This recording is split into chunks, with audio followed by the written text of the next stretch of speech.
Welcome to Real Estate Conversations from Compass. I'm Mike Simonsen. I'm the chief economist for Compass, the largest real estate brokerage in the country by sales volume. My mission is to help everyone understand what's actually happening right now in the real estate market so they can make the best decisions when buying or selling a home. With Compass Intelligence, we publish the latest data every week. You can see that data and my video analysis on the Compass YouTube channel, and you can get on our Compass Intelligence mailing list. We put the data, video, and charts in your inbox every Monday.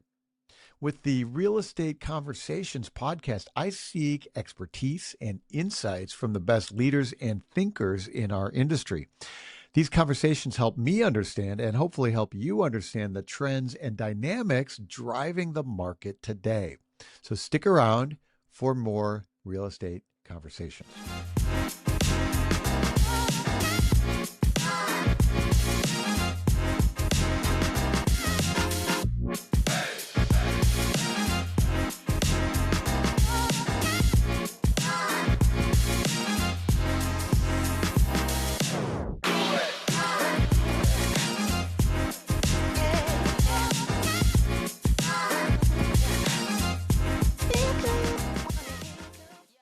Today's conversation is with rental housing economist, advisor, and speaker Jay Parsons. For 15 years, Jay was the chief economist for RealPage, tracking and forecasting rental housing across the U.S. He works with multifamily and single-family rental housing stakeholders, institutional investors, REITs, operators, lenders, regulators. He's the perfect person to help us understand what's happening in the rental market right now. How is rental different from resale and purchase? And what to expect in the future from rentals. Today, we cover apartments, investing, all the supply and demand data. Jay has powerful insights about policy and affordability trends. He helps us see which markets are growing and which are in crisis. There's so much ground to cover. So if you care about housing in the U.S., rental is part of our universe, and Jay is a voice you should listen to. I highly recommend him. So stick around for Real Estate Conversations with Jay Parsons and me, Mike Simonsen. Jay, welcome to the show. Great to see you. Yeah, thanks for having me on, Mike. Good to see you again. Okay, today we're talking about apartments and rents and institutional investors and things. So let's start at the top. It's 2026, and we want to know, tell me what's going on in the apartment world right now. What are the big themes? Oh man, it's I think like broader housing, it's been a wild ride these last few years, and it's interesting because sometimes I was just reading an article the other day about this politician and a local market that was talking about how rents have risen all this great number, and I looked it up, and it's like their rents have been flat or negative for 3+ years, and so I think some of the perceptions are still stuck in 2021, but it's been a sluggish market for rents over these last 3+ years, and I'm sure we'll get into this more, but it's really a story about supply. It's not a demand issue. I know a lot of the doomers like to talk about bad demand, but actually the absorption is some of the best we've ever seen. It's really about supply, and we've added more apartments in these last 3 years than it's been the biggest supply cycle since the late 1970s. And so a lot of demand, but even more supply, and that's putting downward pressure on rents, not only for the new construction, but frankly, it's been even to the more affordable lower end of the market rate apartment pool due to the filtering effect that we've seen. So I'm sure we can get into a lot of these themes in more detail, but it's really been all about supply. That's fascinating. So we've added more units, and this is like, we're talking about apartments. It's like, is big apartment buildings, is that basically what we're talking about when you say Yeah. we're added more units? Yeah, you look at Yeah, go and we ahead. look at apartment construction these last couple of decades. It's predominantly been what you'd call larger apartments buildings. I mean, that's really what pencils out. We don't build a lot of sub 50 unit apartment buildings anymore, except in very urban locations. We have small local builders who can do that, but the lion's share of what gets built are going to be larger apartment buildings with 200+ units. Uh-huh. So, and the most units And is that most units in an absolute number since the 70s, or is it also like a per capita number? It'd be absolute numbers. The 2024 was the peak. It was the highest supplied year, nearly a half century, 40 plus years. But even the numbers came down substantially in 25. But even 25 alone, if you take out 24 and 23, would have been the highest supplied year since the mid 1980s. And so we're now at the tail end of that big supply wave, and it's now substantially dropping off. So we're seeing much less completing this year, but still so much that completed these past couple of years. It's still trying to get what the apartment industry calls stabilized. The builders, they can't refinance off these very expensive construction loans to almost, or at least not quite as expensive permanent debt until these buildings reach a certain percentage occupancy, and then they're stabilized and can able to kind of move on. So there's still a big chunk of this supply wave that's still going through that process. And so really these are projects that started in the ultra cheap money pandemic era, and they take a few years to complete, and now they're completing, or they completed mostly 24. You can imagine they started in 21, they take 3 years, they complete in 24. Some of them took a little bit longer, some of them started a little bit later, they complete in 25, and now it's starting to finally drop off. And really, so that's why that supply boom was there. Was there any other reason for that big supply boom Yeah, besides just cheap money? yeah, it's actually several factors. It's interesting. I think that this was a once in a generation event that resulted from a perfect storm of factors. And so you mentioned one of them. It was cheap debt. But also we had this inflationary surge in demand, a lot of household formation, a lot of relocations, people moving around. And then we also, in addition to that, had the inflationary rent growth, which made every deal look good, even if it wasn't going to be good in a few years. And then there's also a less discussed factor, and it's a little more technical, but there was a lot of cap rate compression across asset classes. And so previous cycle, we saw a lot of value add investors who were buying older apartments that needed a lot of repair work, and they would fix that up.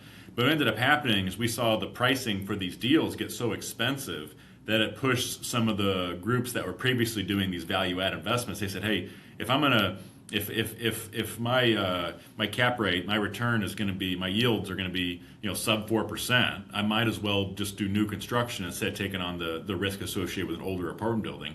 And so that pushed some of that capital into new construction as well. Interesting. So that cap rate compression was really the existing stuff got expensive in affordability sense along the same lines as existing homes did. And therefore that Yeah. pushed that capital into new construction. Is that right? Yeah, particularly for the investors. So, certainly the older building would be more affordable, but in terms of a return, you want to get typically an investor wants to be able to get a certain spread to take on that development risk. And all of a sudden, that spread is a lot more attractive when existing buildings are so expensive. And so, that made the returns on new construction more viable to get a lot of projects done, because people wanted to be in multifamily or wanted to be in the build to rent single family space, and that became the preferred channel to do it for a couple of years. And to your point earlier, then it takes a while to get projects approved and funded and built. So a lot of these projects started in 21, 22, early 23. And now, we went through 23, 24, and 25 nationally with no rent growth. A lot of the highest supplied markets are actually cutting rents. And so that's really changed the dynamic between higher rates and now having, flat to falling rents. It's a much more challenging environment to get projects out of the ground today. Yeah, for sure. I'd love to talk more about cap rate compression and thinking about investor returns in a minute, but I'm still getting my head around the big supply story. So we had the big supply, we had and then has stuff fallen off a cliff? Like, are we much lower supply add now? Or how does that, like, what's 26 look like?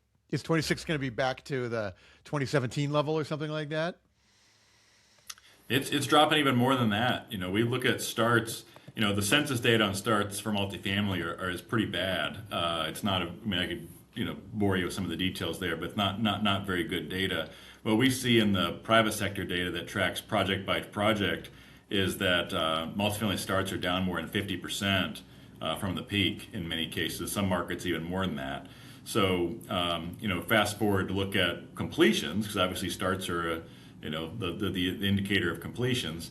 We're going to be seeing numbers that are not only back to pre-COVID, but actually below pre-COVID levels. And so nationally, we're going to see completion levels that are at 10-year lows this year, and probably going to be even lower in 2027. Now, they'll still be above the years coming out of the Great Financial Crisis. That was Okay. rock bottom. We're still going to have some supply hitting the market, but just to give you some numbers here, we completed around 600,000 units in 2024. We completed somewhere around 400,000 units last year.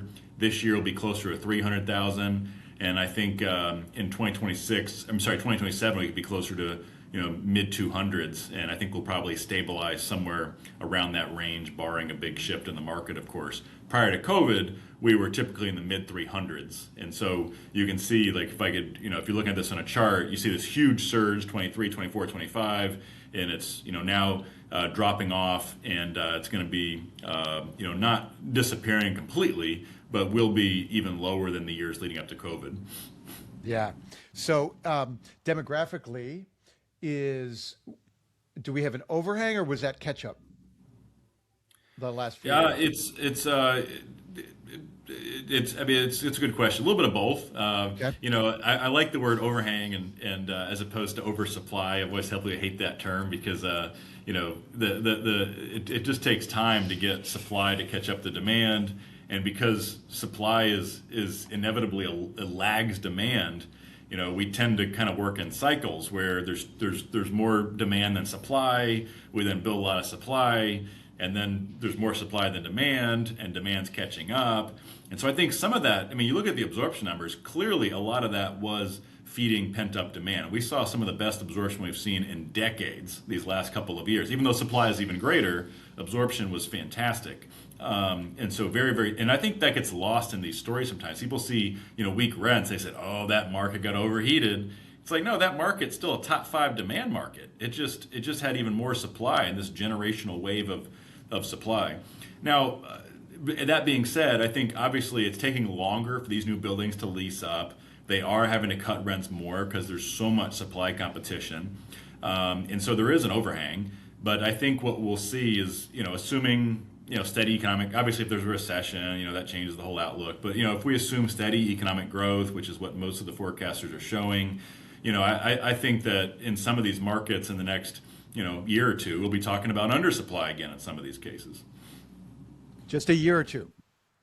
In some cases, there's going to be Just a others year that or take two. longer. I think like a Phoenix, like they're still seeing high supply this year completing, especially in the West Valley and the Goodyear, Avondale sort of areas. There's still a ton of stuff happening, but in a lot of the country, including some of the Sun Belt, I think what we really did is we completed.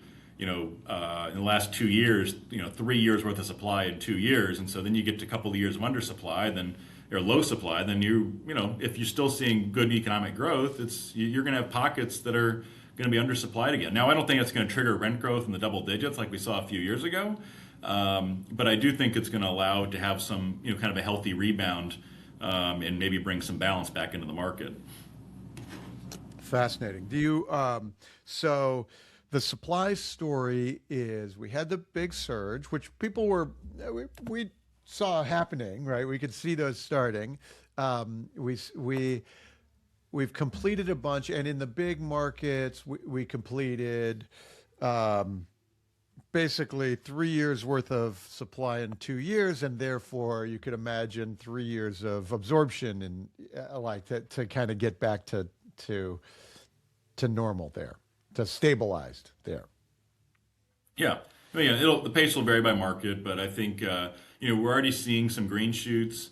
It's different. In real estate, like very well, real estate's local, and so every time I speak in broad brushes, somebody comes out and tells me this is not in my market. But Yeah. But there are some green shoots, not green fields. We're seeing some green shoots of recovery, and Atlanta's a market that we're hearing a lot about that we're starting to see bounce back. We're seeing some good trends in Dallas and a lot of other parts of the Sun Belt that had a lot of high supply. And what's happening in these cases that while rents are still falling, they're falling to a lesser degree than previously, and we're starting to see demand catch up to supply again. So that's really the trajectory here that we're on. That's so fascinating. People, you sort of intuitively think that renting and purchasing would be opposite, would be like complementary. If you don't buy a house, you have to rent. But it just time and time again, it illustrates, the data illustrates to me how they move in tandem. Like Yeah, if you're moving to Dallas, you might buy, you might rent, but you're still moving to Dallas. yeah, And so when demand for purchase is up, demand for rent is up. When rents are falling and home prices are falling, and as you say now, that slope has evened out in some of those markets where rents were falling, which is the same as the home price curve as well. Like they are yeah, really, really correlated. Do you notice anything else in absolutely. that data in thinking about that topic? Oh no, I mean you're one of the few people in the world that seems to get this because I'm myth busting this all the time. Even when I speak to different groups of apartment investors and single family rental investors, even groups that are very sophisticated sometimes like they follow sort of intuition over the data and there's this view, and we see this in the media and the headlines all the time too. It's like I remember a big article in the Wall Street Journal saying that no one could buy a house, so rentals about to boom. And I posted this online, and by the way, I felt like I was saying the obvious. I wasn't trying to be like a wizard here, but just like, hey, look, this is actually bad news for rentals. And sure enough, you know what happened? I mean, you know this. Single family rental growth actually came down. Apartment growth came down because the reality, as you alluded to, is that a rising tide boosts all ships. And I tell people all the time is that like Wall Street in particular, they put a lot of emphasis. Look at the REITs. They say, "Oh, look, like turnover is really low. There's less move-outs to purchase." Well, that I think that what people miss is that speaks to I think the relatively high floor of rental housing, meaning that in a slow growth market, you're going to get, which is what we've had, your strength to come from the renewal side. That's going to be kind of an anchor to prevent you from really, kind of wandering off too far in a down cycle. But the upside scenario is the opposite. When people are moving out to buy a house, that typically means it's a higher growth environment where you're going to backfill that unit faster and typically at a higher rent. And so I tell people all the time when I go to events, I tell people, I say, look, if you're a rental housing investor, you should be cheering for a stronger for sale housing market because when homes are selling, there's going to be a lot of impact to the broader economy, the job growth, and to household formation. Yeah, household formation drives both markets. Absolutely, yeah. And, Yeah, and and just to expand on that, so like when someone buys a house, they're gonna go to Lowe's, they're going to Home Depot, they're hiring contractors. That's a boost to the overall economy, and in turn, there's going to be more people going to be renting in response to all of that. So yeah, so it's just overall household formation. That's going to be a boost to 2/3 of that boost will be to homeowners, a third of it's going to be to renters, and but at the end of the day, it's a rising tide boosts all ships. yeah, for sure. So, okay, so then let's transition into the dollar side. So that's the supply side and a little bit of the demand, the absorption you mentioned. But what are rents doing, and like how should we think about rents in 2026? Well, this really depends across the country. I mean, a market that's near and dear to your heart, in San Francisco, it's blowing and going. It's for instance, really last fall. I say last fall, like fall of 2024. We've seen just phenomenal rent growth in that market that's been driven by the return to office and just return to quality of life and the lack of supply that was from these last 5 years coming out of COVID. And so, there's pockets like that, New York City, Chicago, a lot of the Midwest. We're seeing there's been lesser supply And just those markets are also have been structurally undersupplied, obviously, for a long time, and we're seeing normal to above average rent growth in those spots. You look elsewhere, and I'd kind of put in two categories. One is the Sun Belt. We're seeing that a lot of supply has put downward pressure on rents. We're seeing rent cuts anywhere from the low to mid single digits, or as much as 8% in Austin, and close to that in Phoenix and Denver. In most cases, the depth of the rent cuts is starting to moderate a little bit. Rents are still falling, but not as much as they were. And then I think we're going to see that trend for the most part continue. Some of those markets are going to creep positive this year, I think, but barring a black swan event. In the third category, I think there's certain markets that haven't had a ton of supply, but have had some, I would say, localized demand side issues, and that would be places like Washington D.C. with the the Doge impact and the federal government shutdown from the fall. That's had some lingering effects. Boston has gone from a really hot market to a sluggish market. Obviously, has some exposure to research jobs and federal spending, and also reduced number of international students coming into that market. Big college market, obviously. In Southern California, LA in particular, which just can't seem to get any momentum whatsoever. And so I think in those cases, those are a little bit of the wild card markets. I think DC is going to be fine. I think Boston will be fine. I think LA is a little bit of a question mark. And I think the big story in the Sun Belt is going to be just, I think, you're going to see some improving numbers this year, but nobody's really expecting this year to be the year of the big rebound. Fascinating. Let's talk about those local demand issues for a sec. So I get the DC and Boston, and it would be fascinating to see if Boston, lower as like a lower college enrollment or something that like it's such a college town. Tell me about LA. Is that Yeah. demand down in LA? Yeah. So Is it anybody? fire related? Is it No, it's LA is it's an interesting market. It's the number on the one hand, it's the second biggest city in the U.S. On the second hand, it's become almost a sub-institutional market for apartment investors for a variety of reasons. Anybody who follows the apartment REITs in their earnings calls, LA has been the punching bag of the REITs for the last 5 years, and a lot of them have heavy exposure to the LA area, and so it's been, I think, in some ways even more painful than what's happened in the Sun Belt, because supply side issues, that's obviously had a major impact, but supply is temporary and predictable. LA has been unpredictable, and some of these issues, there's some concern that it's more permanent. Obviously, one impact has been the reduced number of Hollywood jobs and TV and film. That's been something the REITs talk about a lot.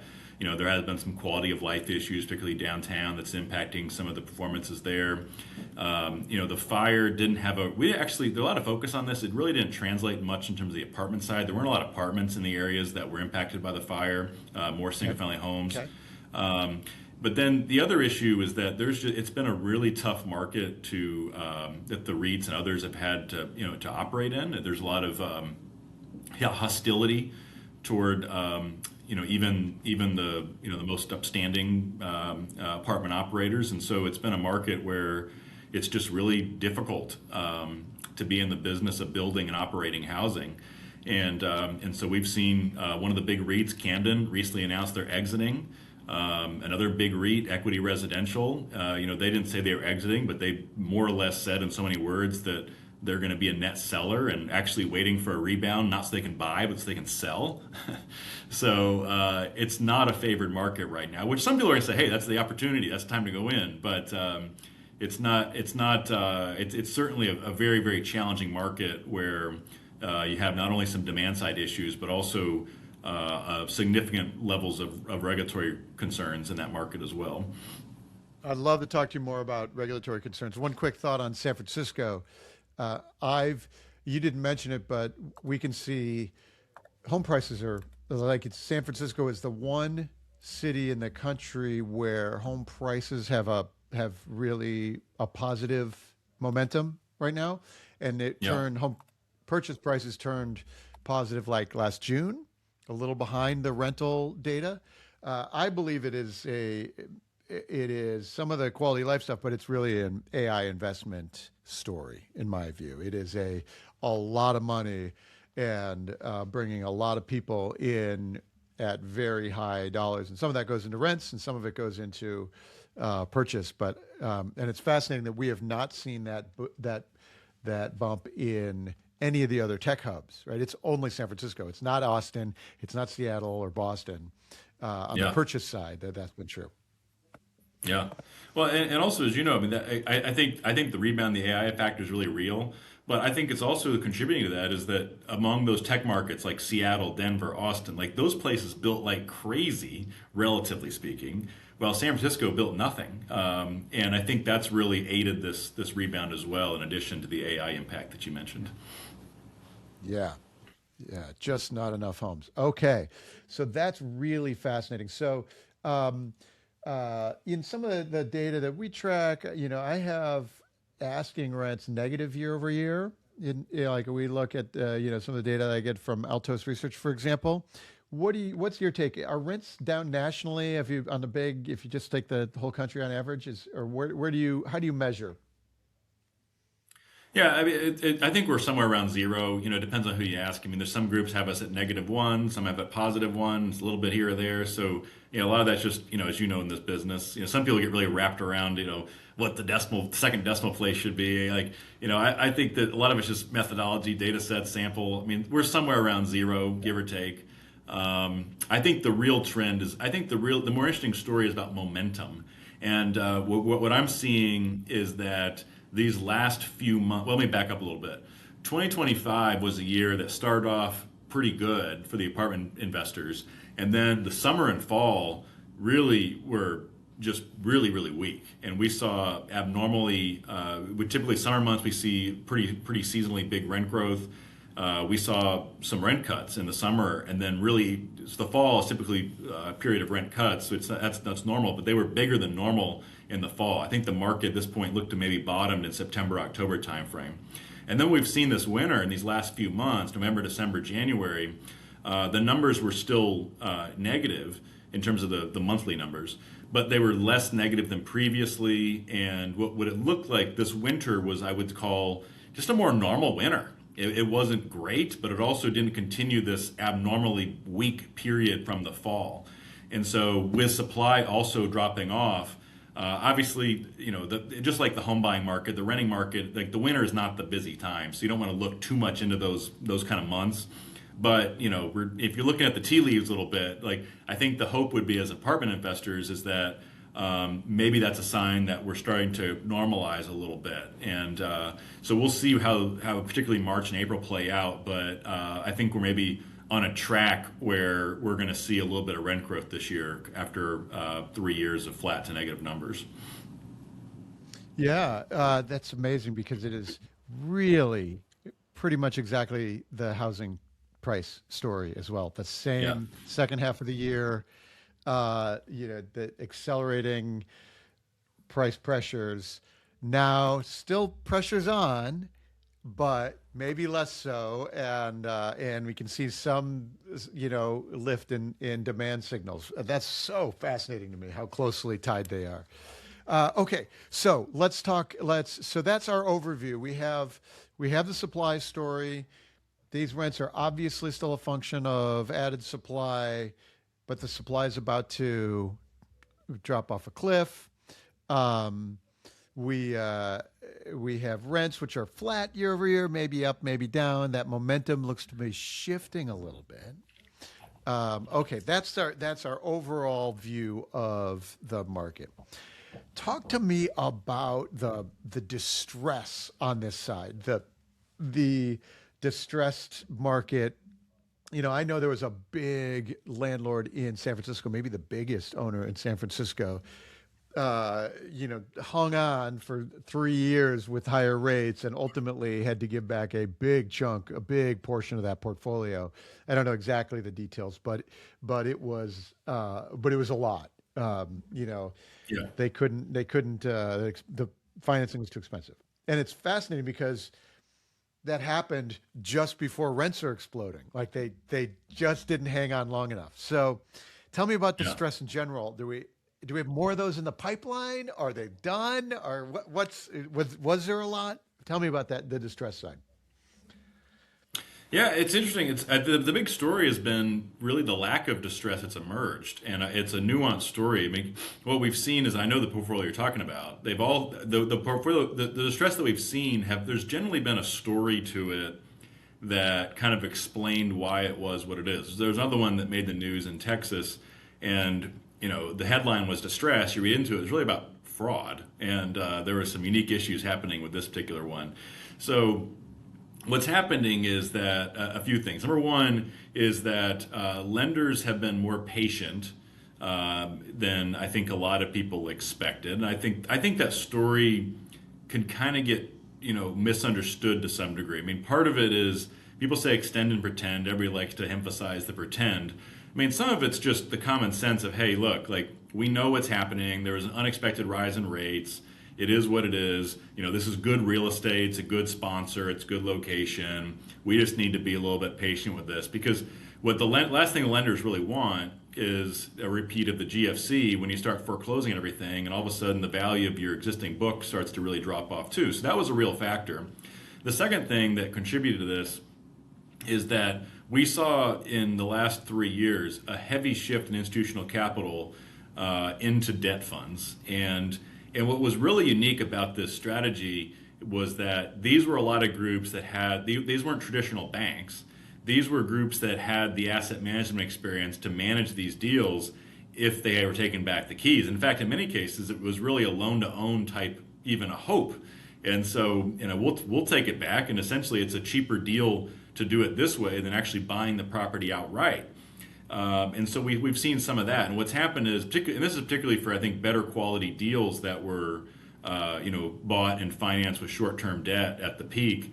What they're really doing is they've brought in a fusion of capital. The sponsor isn't necessarily in a great spot, but it allows them to maybe wait things out for a better day to sell when they're we don't have so much equity loss, and then the debt funds are getting a pretty good return on that. And if things do go south, they're more than equipped to take over the asset. We've seen some of that happen.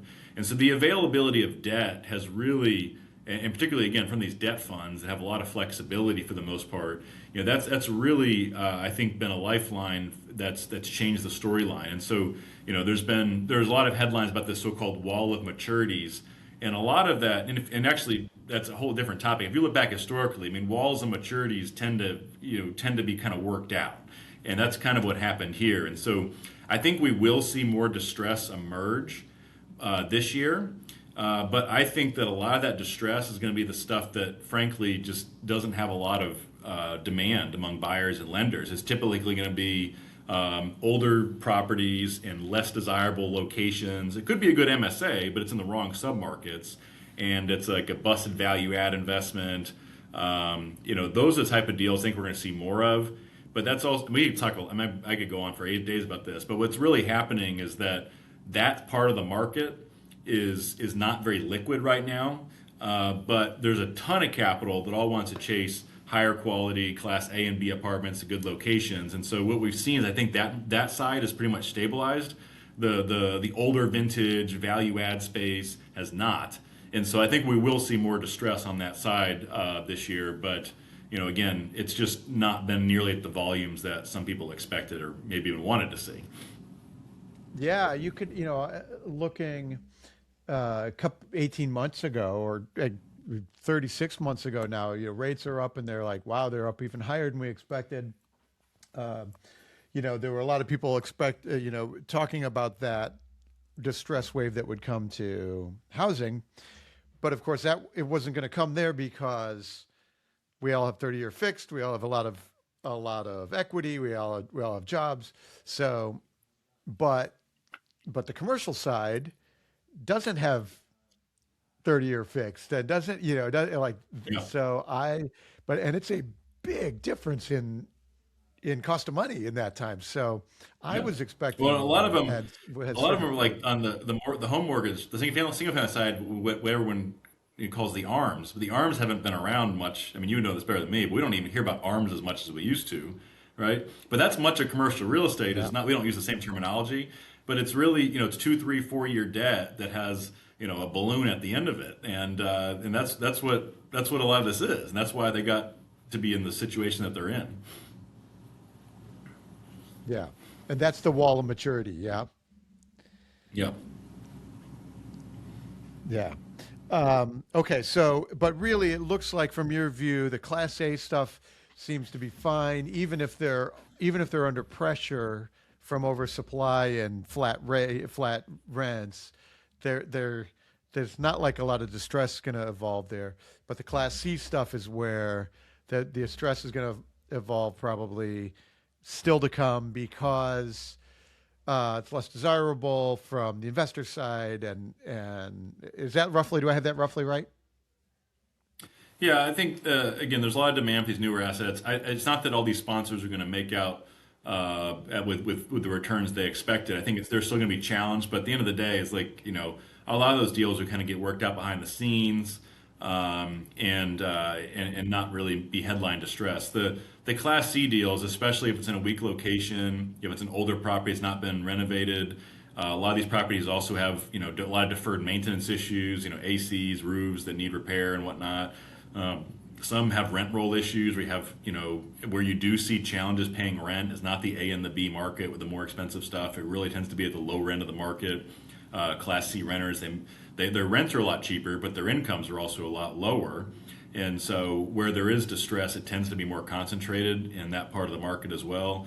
And that's not universal, but when you see cases like that where all of those things kind of add up, those are the deals that are going to be more likely to have a hard time finding an exit. Yeah, and you can also understand that unemployment's low, so most people have a job, but hiring is very low. So if you are at the low end of that spectrum and you can't get a job, like, I could understand how as a renter, it's at the low end of that spectrum where the pressure is for people not being able to pay their rent. Yeah, yeah, and again, affordability is I think one of my kind of key things I like to focus on is I think affordability is a very misunderstood issue in the rental market, because it's more nuanced. I think most times headlines give it credit for. But kind of building on your comment though, Mike, is that there are, I would say on the whole, the market rate apartment market affordability is more of a tailwind than a headwind right now. But there are exceptions to that. I think particularly when you look at households that are working hourly jobs and maybe having some more, and having, particularly if you're having challenges with the job market, and you're living paycheck to paycheck, you're in a Class C apartment building, that's where we do see more challenges. And frankly, I think there's been a lot more need for support and for affordable housing programs to help the people who are those who are struggling to get by. Let's talk about affordability. Let's keep on that topic. It's a great one, an important one for us. There's a couple questions I have. You said affordability is a tailwind in most areas, or in some of these areas. Yeah. Tell me what you mean by that. Well, yeah, I think a few things here. I mean, again, I think when it's a tailwind, but it's also a bifurcated topic. So let me just explain that first. Affordability is bifurcated in the sense that a lot of times when you see people talk about rental affordability, you'll see the headline stat, which is that more than half of Americans are rent burdened. Census data shows that the typical American renter spends 31% of income on rent. I always tell people that's true, but it's also very misleading, because when you dig into that data, what you find is that households that make more than $50,000 a year are spending only 22% of their income on rent. And by the way, 22% is what REITs and institutional groups will say that their rent income ratios are. That's the middle and upper, those are middle income and upper income renter households. They're not rent burdened for the most part. They're spending 20 to 22, 23% of income on rent, a very manageable number. 30% is generally considered the affordability ceiling. So they're in generally speaking a pretty good spot, and that's why rental delinquency rates in A and B apartments, institutional quality apartments, tend to be very, very, very, very low. Now, the reason that nationally it's 31% of income spent on rent is because when you get into that group that's below $50,000 in income, collectively they spend more than half of their income on rent, and those challenges are particularly acute for those under the $20,000 in income. In fact, census data shows us that 22% of apartment renters make less than $20,000 a year, and so there's really, for that group, you'd have to have rents below $500 a month for them not to be rent burdened. And there's not an apartment in anywhere that you can get for $500 and still cover the operating costs without vouchers and subsidies, et cetera. So that's really where the challenges are concentrated. So when I say affordability is a tailwind, I want to acknowledge the real challenges that are out there, but it tends to be concentrated in these lower income households, and they don't live in market rate apartments. They're not living in institutionally owned apartments and owned by Wall Street and REITs and whatnot. They're living in affordable housing. They're using vouchers. They're using public housing. Like they're in a different and sub-institutional apartments as well, smaller, older buildings. And so that's typically where a lot of these challenges are concentrated. But you look at the institutional A and B market, again, affordability is more of a tailwind. It's about $1,700 a month cheaper to rent an apartment than to be a new homeowner today in terms of your all-in monthly costs. And again, they're spending 22% income on rent, which even with some return of rent growth, they're still going to be in a pretty good spot as their incomes continue to climb as well. I mean, incomes have risen faster than rents for 3+ years, in terms of the new lease rents at least. So that's why I mean affordability is a tailwind for the A and B market.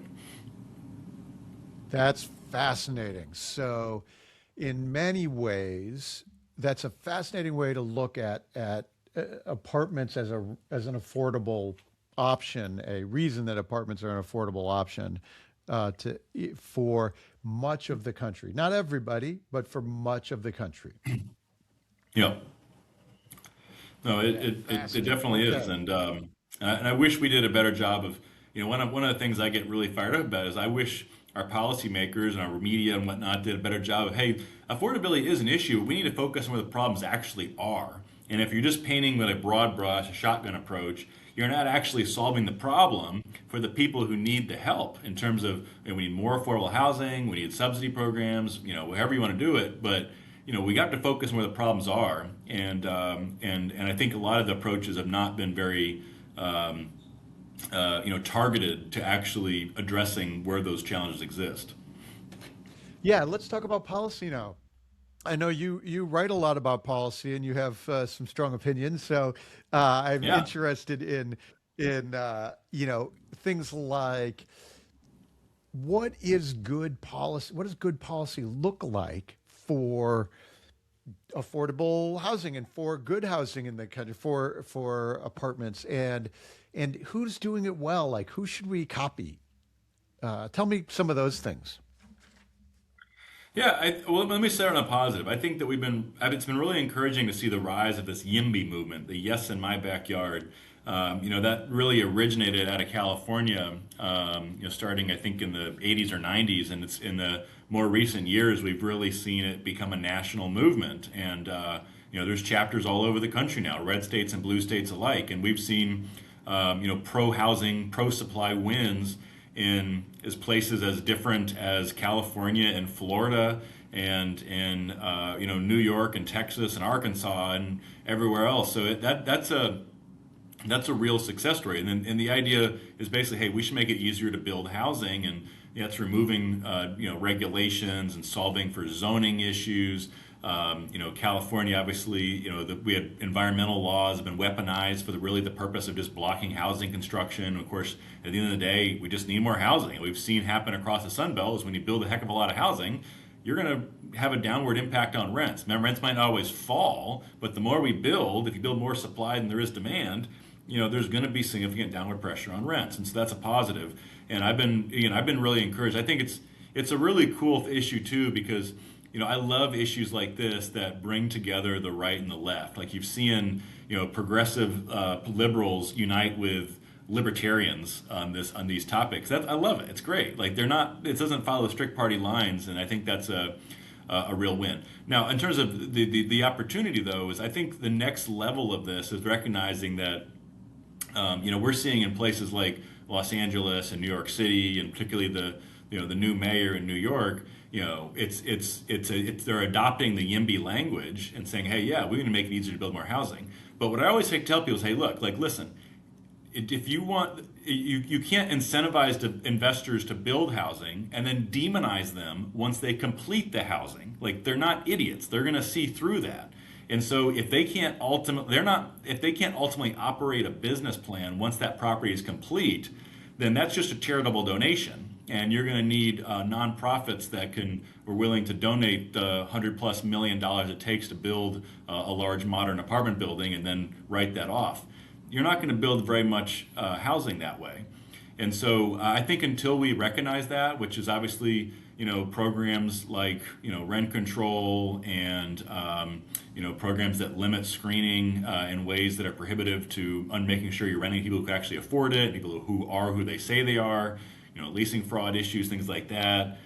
Being able to make sure that that rent payments are not optional in your city, like they were for a long time in Los Angeles, essentially. Those type of programs. At the end of the day, they're pitched as sort of tenant rights, but they ultimately backfire on honest renters in the form of higher rents and lesser supply when those things are abused. And so again, that's a good example I mentioned earlier. Is we need to focus on where the needs really are. People are really struggling to pay rent. Let's help them out. Let's figure that out. I want to be sympathetic to that, and I think it's important for policy to address that. But we also need to be acknowledging the realities that those programs can be taken advantage of, and you have to root those. You have to make sure that we're preventing that in order to and make sure that developers can know they can build more housing without taking on substantial risk of renting to people who aren't going to pay the rent. And are there cities that are doing a particularly good job of building? Is it just the Texas cities that, like, we already know about, or are there any good examples of places that have turned the corner and said, you know what, we figure we can add apartments and this is going to help our housing cost? Yeah, no, there's definitely been some good examples. Jersey City was one that was really being hailed as a model for large coastal cities. Unfortunately, there's I think that I don't remember the latest on this, but I think there's been a mayoral election or about to be, and I think that there's now some angst over the fact they actually did build a lot of apartments and yada yada yada. But they've built a lot of apartments in Jersey City, and a lot of it was because they said, hey, we're gonna do things differently than New York, and we want to build more house. We're pro supply, and we need to realize it. And people need to understand. I think Jersey City was a good example of this. It wasn't you give developers everything they want. It's, hey, like, instead of making the other side as the bad guy, like, let's find a way to work together toward a common solution. And I think it's just that approach of, like, hey, like, we're going to work together. We're not going to beat you over the head with a stick and chase you out to the next town so you can build housing for somebody else. A lot of cities forget that. You're competing for housing dollars with other cities. And so you have to figure out ways to collaborate, not just collaboration over demonization. Jersey City did a good job of that. We've seen places like Bellevue, Washington, big Seattle suburb. They've done a good job of that. Philadelphia. I mean, they did a tax incentive program that got a huge wave of development in and around the center city area of Philadelphia. So there have been, I think, real pockets of success stories, and not just in the so-called, low regulation, Sunbelt states. And I think those are programs that are worth, looking at and trying to replicate elsewhere. That's fascinating. So then, were there in Jersey City, Bellevue, Philly, were there after big supply increases, measurable improvements in affordability? Yeah, so this is one of those topics that's really nuanced. I'll tell you a funny story, Mike. So a while back, maybe a year or two ago, I was talking about this on X/Twitter, and I said, hey, look what happens. Like, in these places, they're building a lot of housing. Rents are falling, and so this guy who claimed to be, I'm sure he was, unless he was faking the account, was the former mayor of Portland, Maine, not Portland, Oregon, Portland, Maine. Like, he said, hey, no, we tried this, it doesn't work. And we allowed some apartments to get built. Didn't work. Rent still went up. And so I looked this up. Like, all right, I don't know every market in the country. I'm not intimately familiar with Portland, Maine. It's obviously not a very institutional market that has a lot of national interest. So I looked it up, and this is a place that they've barely had any multifamily development for the last 4 decades. And really, as I looked into his claim, I realized they built like 2 small apartment buildings, and they kind of threw up their hands saying, well, it didn't do anything. And it's like, well, you didn't build nearly enough to, actually try. Like it's not about building a couple of apartment buildings. You have to have, especially if you haven't built anything for 4 decades, you have to actually catch up and then let supply outpace demand to really have an impact. And then from there, that's what we've seen happen in the Sun Belt. In a lot of cases, like a Jersey City, it's a little more of a nuanced story. And I think there's been some good academic research on this, but the high level version of this is that when you build a lot of supply, it doesn't always mean rents will fall. It could also mean that rents will increase a lot less than they would otherwise. There's been a lot of positive demand drivers in the Jersey City because it's a great location right across from Manhattan. It's more affordable. The rents there are much cheaper than living in Manhattan. And so, so as Manhattan got more expensive after the COVID rebound, Jersey City became the more affordable alternative. Absent all of that supply, the rents would have risen a lot more than they did. So the rents in Jersey City still did increase, and don't quote me on this, I think the numbers were, 2 or 3%. And so it was a much smaller number than we saw in Manhattan, or that we otherwise would have seen without the impact of supply. So I think that's more the impact in some of these in Philadelphia, it's not the same story. Like in these types of places, it's more about the modest rent growth that was pushed. There's still downward pressure on rents, but in this case, just much less rent growth than we would have otherwise seen absent that supply wave. Yeah. All right. That's terrific. That brings me, let's do a couple more things here. I got a couple more topics that I'm interested in. One is, uh, we're talking about the data. You said you looked it up.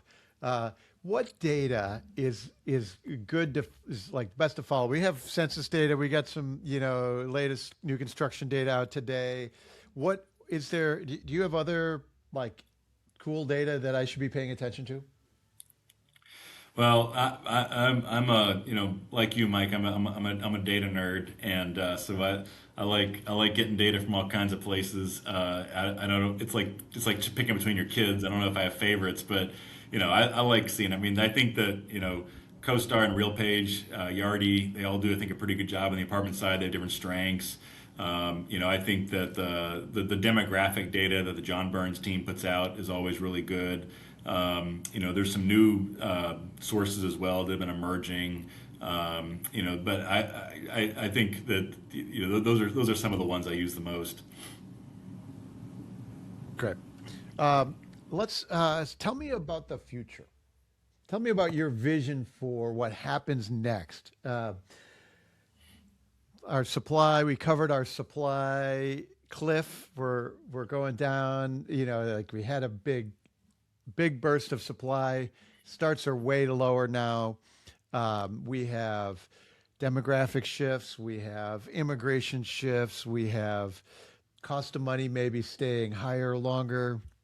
We have, the it seems to me like an investor now can't like count on cap rate compression to get valuation gains in the future. Like, Yeah. so what is your vision of the rest of the decade in the apartment and rental market?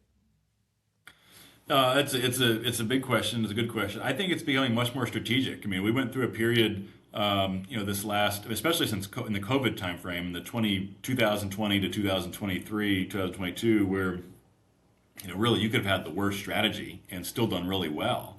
Just and I think even in the 2010s after the GFC, apartments in particular, a lot of things just are pointing in the direction of apartments. Demographics and population growth and everything else. You go into the next cycle, the story does change a little bit. The demographics of the country are aging. That's obviously no secret. But a couple of things. I think that makes it's not like the opportunity isn't there anymore. It just becomes more strategic. So, let me give an example. Look at like the student housing market, I think is a good proxy and a good parallel to what could happen for apartments and single family rentals next and single family rentals down the road, which is in student housing, we've seen the number of college age adults, 18 and 22, that number has been flat to declining. So we went past the peak, and we've seen a lot of, it's been a lot of coverage around the fact that, we've seen a few people graduating high school, going to college. Now, but the impact is not evenly distributed. And so I think sometimes people say, well, the demographics aren't good, I'm going to be out of this sector. That's a mistake. It's really, okay, it becomes much more strategic. Hey, where is the opportunity within that? And for example, in the student housing world, there's like we've seen college enrollment, it's actually still growing at major state universities like in the Power Four schools and at big name private schools. Those schools are fine. You look at some of these regional state universities, like some of them are seeing enrollment decreases. Some of the lesser named private schools are seeing challenges. And so it's really just, okay, let's go, as the Wayne Gretzky expression, kind of go where the puck is going. And that's the example of student housing. So I think the same thing in the apartment world. There's going to be opportunities that become more selective. There's going to be markets that are still growing and still going to have young adult population growth. The demographics are still really good. There's going to be other places and that's predominantly going to be some of the kind of smile markets where there's younger populations that are still growing. And then you're going to have other places that aren't growing, but that's going to be counterbalanced to some degree by the fact that you're going to have a lot of increased housing obsolescence in the coming decades as well. And so one thing I always tell people is just because Mike, you and I deal with the same crazies on Twitter sometimes, and they'll point out, oh, like we have the housing population ratio is this. It's like, well, don't assume that the next generation wants to live in the same homes in the same locations built for their grandparents and great-grandparents. And so I think it's, even in a no-growth MSA, there's going to be growing neighborhoods. And so I think it's just, identifying what those opportunities are and being in the right spots, I think becomes much more important. So again, you could have been almost anywhere and done fine the last 10, 15 years. I think in the next cycle, it's much more strategic. And that's the whole punchline I could have said in 10 seconds instead of the 3 minutes I took. Yeah, that's really fascinating. Zero interest rates really helped everybody, right? It made Yeah, everybody look like a genius. that's Uh, right. Yeah. Jay Parsons, we've blown through an hour already. I really appreciate your insight. This is a great conversation. This is what I wanted to learn today. There's so much going on in the apartment world. I love the parallels to the home buying market. It's understanding where we're doing it right. Affordability drives, like so many things that are we're wise to need to pay attention to both sides. So thank you so much for your time today. Absolutely. Well, thank you, Mike. I enjoyed it. All right, everybody. This is Real Estate Conversations, and today's guest was Jay Parsons. We will be back in a couple of weeks with another episode. If you like the episode, I encourage you to hit like, hit subscribe, refer your friends so we can get other people to find us and follow along. Thanks, everybody. More soon. The Real Estate Conversations podcast is brought to you by Academy, the go-to source for real estate agent education and on-demand learning. All agents have access to Academy's extensive library of content, video, and technology for building a high-performance real estate business. Academy is also one of the reasons that our agents are the most productive in the industry. Learn more at the Academy link in the episode guide.